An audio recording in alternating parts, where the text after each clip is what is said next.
last up in the triple tight end formation, we have Xbot. I'm just going to go ahead and break down a couple of setups that I like in this play.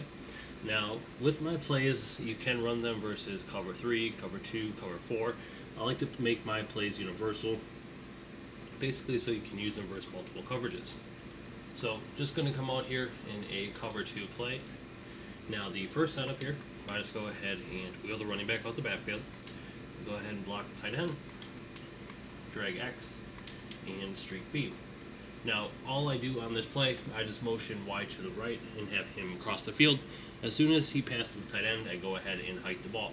Now, basically, the defense here is going to have to either pick or choose whether or not they want to guard the drag or guard that post.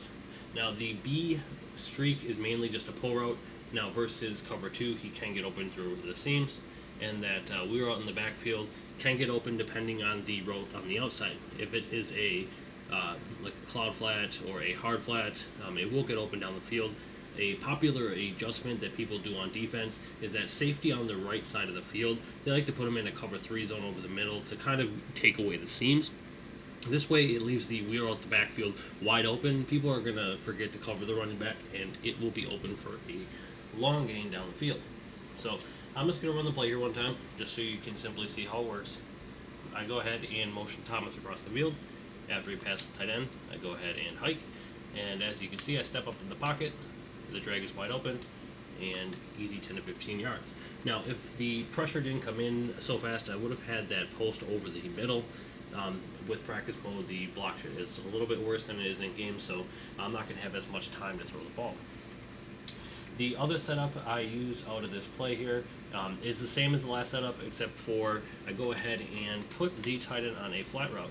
Basically, what that does for me, that go ahead and gives me a little screen out the backfield on the right side.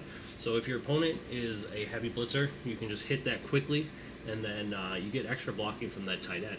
Now, the reason why I don't just go ahead and put the tight end on that fly route in my main play or my main setup in this formation is just because I like to have a little bit extra blockage, just because with this game the defense is a little bit better with pass rush.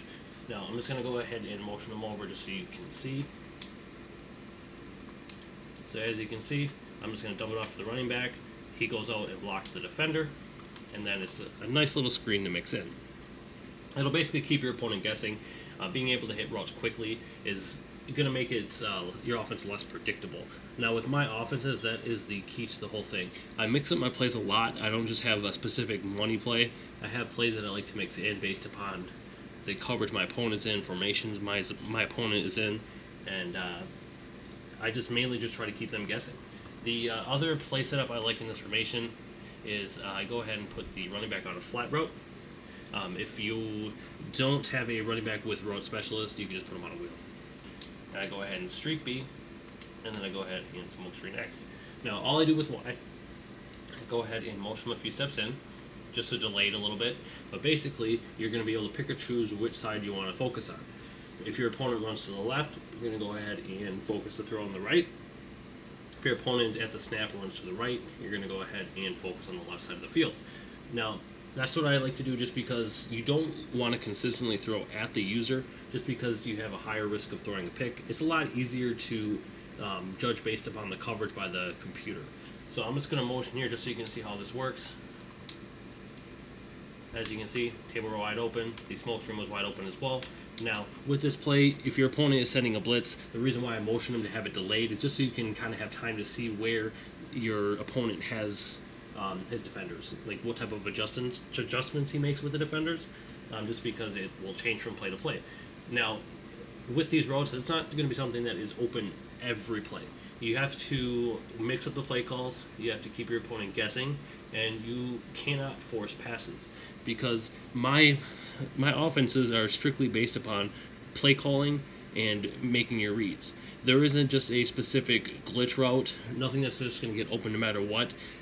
The reason why I like this is because while it may be good against just your average player to have a money play you can abuse every time, it's not going to truly get you better at the game.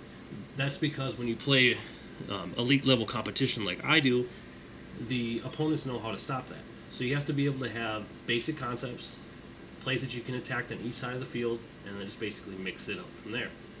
Next, we're going to go ahead and break down Shotgun Bunch.